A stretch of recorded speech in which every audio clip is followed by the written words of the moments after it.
Bapak sekalian, dimanapun Anda berada. Alhamdulillah pada kesempatan kali ini kita bisa bertemu kembali dalam nuansa yang berbeda, yaitu nuansa dalam jaringan.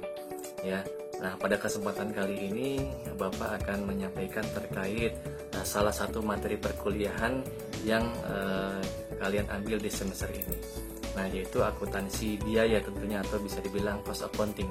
Cost accounting ini dipersiapkan buat kalian biar kalian bisa membuat yang namanya laporan keuangan tentunya. Ya, laporan keuangan, kemudian laporan harga pokok produksi itu dari berbagai macam jenis perusahaan. Ya. Nah, perkenalkan nama Bapak di sini Andi Sofiani. Ya, Bapak di sini selain mengajar mata kuliah akuntansi biaya, juga mengajar mata kuliah manajemen keuangan, kemudian mengajar mata kuliah analisa laporan keuangan, kemudian akuntansi manajemen, dan mengajar di kejuruan di wilayah Bogor.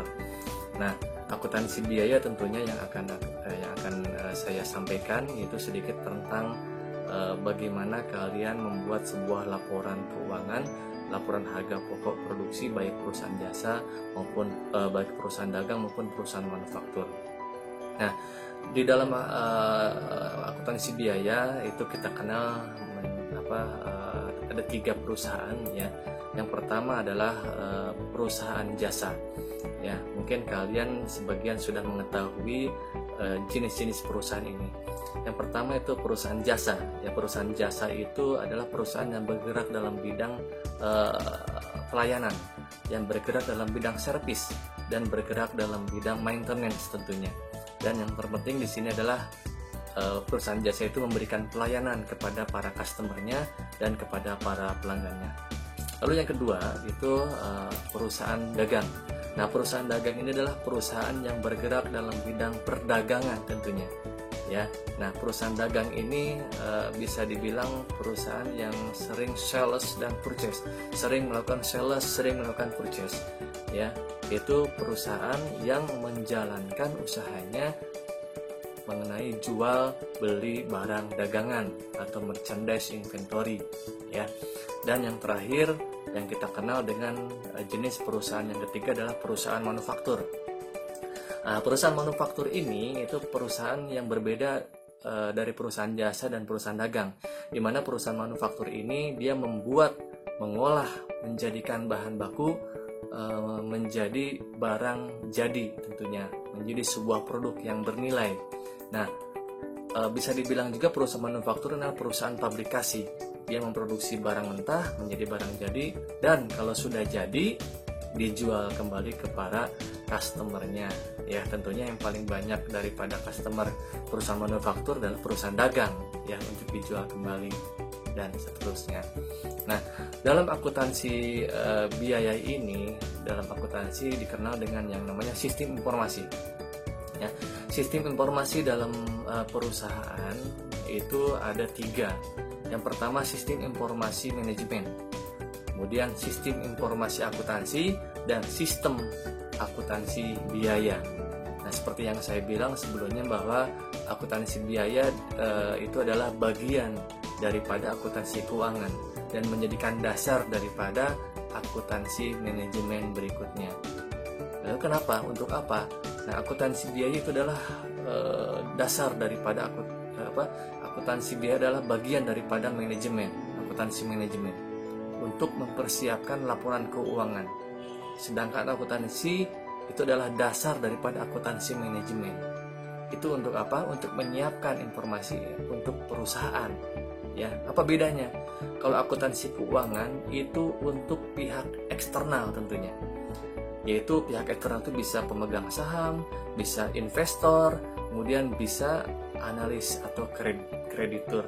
Ya, sedangkan akuntansi manajemen itu sifatnya internal, ya, untuk para pemakai internal. Siapa?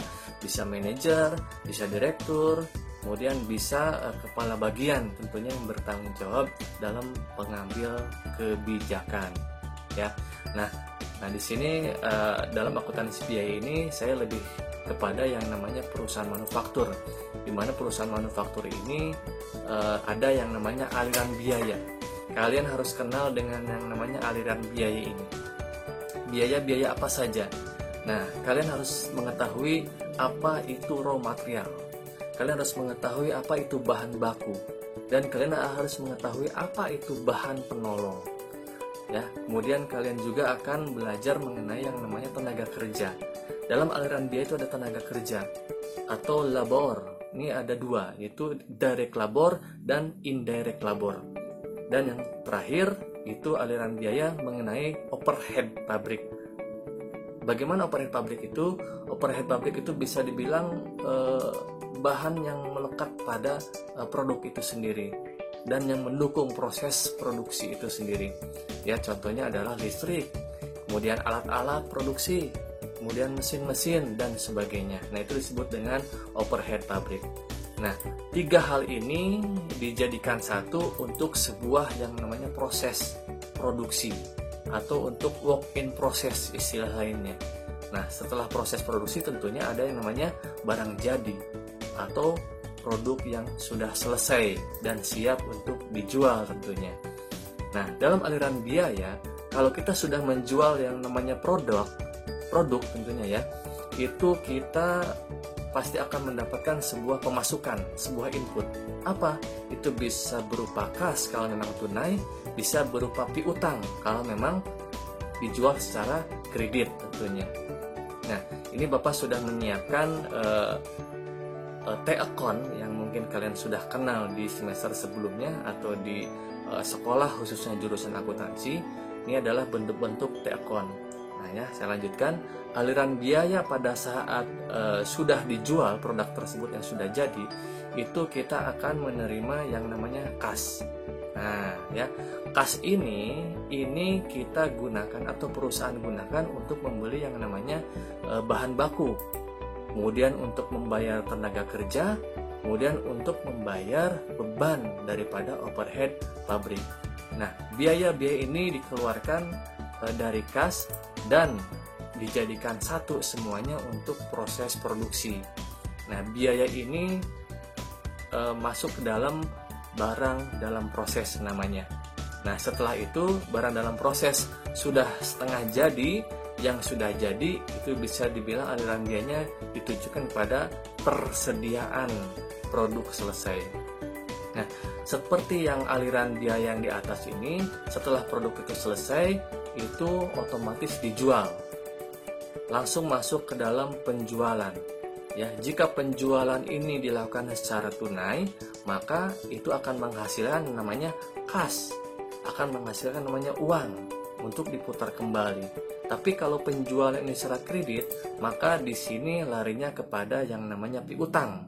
Piutang dagang suatu perusahaan yang nantinya suatu saat dibayarkan kembali dan menjadikan sebuah kas, ya. Nah, pada saat persediaan produk selesai ini dijual, tapi sebelum dijual tentunya di sini tentukan dulu harga pokoknya, ya. Harga pokoknya berapa? Harga pokoknya misalnya sekian juta. Ini langsung masuk ke dalam akun harga pokok penjualan, ya. Nah, setelah misalnya harga pokok penjualan dijual kembali di sini secara kredit, maka di sini akan menghasilkan uang, menghasilkan kas, dan kas itu akan langsung diputarkan kembali untuk memberi bahan baku, membayar tenaga kerja, dan membayar overhead pabrik. Begitu ya. Nah, kemudian terus diputar lagi menjadi barang dalam proses, persediaan produk selesai, dan seterusnya. Tapi tentunya setiap periode itu ada yang namanya laporan. Ya, nah di sini ada laporan laba rugi. Apa saja sih yang dilaporkan? Tentunya yang dilaporkan adalah penjualan. Barang yang sudah dijual, jangan lupa hasilnya dilaporkan. Nah, jika kalian bertindak sebagai staff accounting, tentunya di sini harus bisa membuat laporan keuangan. Nanti insya Allah akan saya pandu bagaimana cara membuat laporan pokok produksi untuk perusahaan manufaktur. Ya, nah.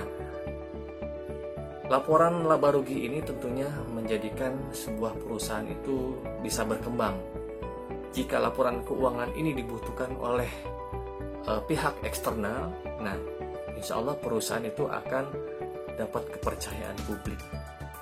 Apabila laporan keuangan atau laporan laba rugi ini dibaca atau dilihat oleh pihak internal, maka Anda akan mendapatkan hasil yang luar biasa jika laporan keuangannya bagus tentunya. Ya, tapi sebelum itu Anda harus mengetahui bagaimana konsep dan terminologi akuntansi biaya. Tentunya Anda harus kenal dulu yang namanya biaya dan harus bisa membedakan mana biaya, mana beban.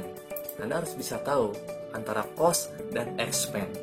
Ya, perlu diketahui bahwa cost itu adalah pengorbanan atau nilai untuk memperoleh suatu manfaat. Jadi kita belum merasakan manfaatnya, jadi kita baru ancang-ancang. Nah, itu disebut dengan cost. Sedangkan yang sudah terasa manfaatnya itu disebut dengan expense. Bisa dibilang juga nilai yang manfaatnya sudah terasa, itu disebut dengan expense. Nah, dilihat dari pelaporan, cost itu merupakan aset yang dilaporkan dalam sebuah neraca. Sedangkan expense itu beban yang dilaporkan dalam laporan laba rugi. Laporan ingat ada 5. Yang pertama adalah laporan berupa neraca. Yang kedua adalah laporan laba rugi. Yang ketiga adalah laporan perubahan modal. Yang keempat adalah laporan arus kas. Dan yang terakhir adalah catatan atas laporan keuangan itu. Nah, dari sisi laporan, cost ini dilaporkan di dalam neraca, sedangkan expense dilaporkan dalam laba rugi. Gitu ya. Nah, ini harus dipahami, jangan sampai tidak dipahami ya. Lalu yang ketiga, jika cost itu adalah biaya, maka expense itu adalah beban. Ingat, biaya itu kita belum terasa manfaatnya. Nilai yang akan kita dapatkan untuk memperoleh sesuatu. Tapi yang namanya beban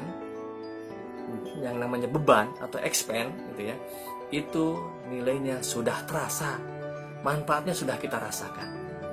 Itu ya, itu perbedaan antara biaya dan beban. Lalu ada kegiatan penentuan harga pokok, ini disebut dengan costing. Ada juga pricing. Kalau pricing, penentuan harga jual tentunya. Ya, kalau costing menentukan harga pokok, kalau pricing menentukan harga jual. Nah, ini terminologi biaya. Lalu yang terakhir ada cost object dan ada cost driver. Kalau cost object ini adalah dasar dari pembebanan biaya. Namanya objek itu dasar. Ya, cost object adalah dasar pembebanan biaya.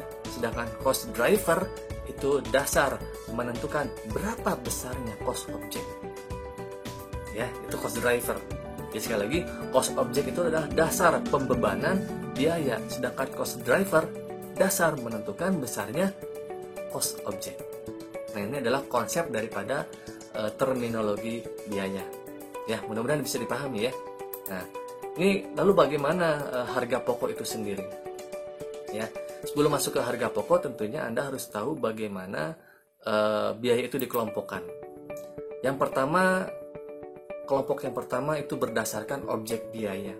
Nah, objek biaya ini untuk digunakan dalam akuntansi keuangan seperti yang tadi bilang, ya, untuk para pihak eksternal.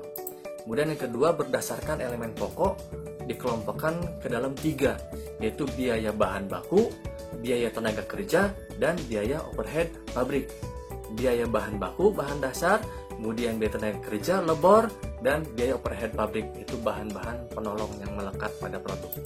Kemudian keterlacakan produk kita kelompokkan menjadi 2, yaitu biaya langsung dan biaya tidak langsung. Ya. Kemudian yang keempat, dilihat dari sisi fungsi perusahaan, biaya dikelompokkan ke dalam 3, biaya produksi, biaya pemasaran, dan biaya administrasi. Jangan lupa nih, ya, berdasarkan fungsi perusahaan, biaya dikelompokkan ke dalam 3, biaya produksi, biaya pemasaran, dan biaya administrasi. Dan yang kelima, berdasarkan hubungan dengan volume, biaya dikelompokkan menjadi 3, biaya variabel, biaya tetap, dan biaya semi variabel. Kemudian yang keenam, dilihat dari sisi pengambil kebijakan atau pengambil keputusan, biaya dikelompokkan menjadi dua, yaitu biaya yang relevan dan biaya yang tidak relevan. Dan yang terakhir itu berdasarkan pembebanan pendapatan, biaya produk dan biaya periode. Ya, nah itu pengelompokan biaya. Lalu apa itu harga pokok? Anda harus tahu membuat laporan harga pokok, tapi harga pokok sendiri Anda tidak tahu. Harga pokok itu bisa dibilang akumulasi dari biaya yang melekat pada suatu produk, atau bisa dibilang cost accumulation. Jadi melekatnya pada produk, berapa biaya itu, ya dihitung. Nah, itu adalah pengertian daripada harga pokok produk. Kemudian dilihat dari harga pokok pada manufaktur itu ada dua. Ya, harga pokok perusahaan manufaktur ada dua. Yang pertama adalah cost of good manufacture, atau di sini harga pokok produksi. Kemudian yang kedua adalah cost of goods sold, harga pokok penjualan. Nah, ini akan kita gali ya tentang penentuan harga pokok ini. Dan yang ketiga, elemen harga pokok produksi. Ini dibagi ke dalam tiga, seperti yang saya bilang tadi. Elemennya ada tiga: biaya bahan baku, biaya tenaga kerja, dan biaya overhead pabrik. Nah, ini saya kasih contoh bagaimana menghitung harga pokok secara sederhana. Ya, dari tiga elemen tadi, biaya bahan baku, biaya tenaga kerja, dan biaya overhead pabrik, itu ditambahkan semuanya. Semuanya dijadikan satu sesuai dengan bagan alur biaya yang sebelumnya ditampilkan. Ditambahkan, nanti hasilnya akan memperoleh yang namanya harga pokok produksi. Ingat, masih harga pokok produksi. Barang masih belum bisa dijual. Lalu bagaimana untuk menetapkan harga pokok penjualan? Tentunya harus ditambahkan dulu yang namanya persediaan awal kalau ada. Ya, kemudian dikurangi dengan persediaan akhir. Nanti dapat diperolehlah harga pokok penjualan seperti yang saya bilang sebelumnya. Ini adalah contoh daripada perhitungan harga pokok secara simpel ya. Nanti akan kita bahas terkait dengan dua hal ini, harga pokok pada manufaktur. Ya. Lalu bagaimana penentuan harga pokok itu sendiri? Nah, yang pertama berdasarkan jenis informasinya. Penentuan harga pokok itu bisa berdasarkan harga pokok sebenarnya atau actual cost. Kemudian harga pokok taksiran atau harga pokok standar, atau istilahnya adalah standar cost. Kemudian penentuan harga pokok itu berdasarkan sifat produksinya itu menjadi dua, yaitu harga pokok pesanan atau job order costing, dan harga pokok proses atau proses costing. Nah, ini akan kita bahas ini dua hal ini. Ini luar biasa ini. Kalau Anda sering masuk kuliah, insya Allah dua hal ini dapat Anda kuasai. Lalu penentuan harga pokok yang ketiga berdasarkan waktu penentuan, itu harga pokok ditentukan di awal dan harga pokok ditentukan di belakang. Tapi yang akan kita gali lebih dalam lagi yang berdasarkan sifat produksinya. Gitu ya. Nah, saya berharap anak-anakku sekalian, mahasiswa semuanya bisa membuat laporan keuangan, bisa membuat laporan harga pokok produksi berdasarkan dua hal tadi. Insya Allah akan kita bahas di pertemuan berikutnya. Demikian aja terkait dengan teori akuntansi biaya. Lebih kurangnya mohon maaf. Sampai ketemu lagi di tayangan berikutnya. Assalamualaikum warahmatullahi wabarakatuh. Semangat!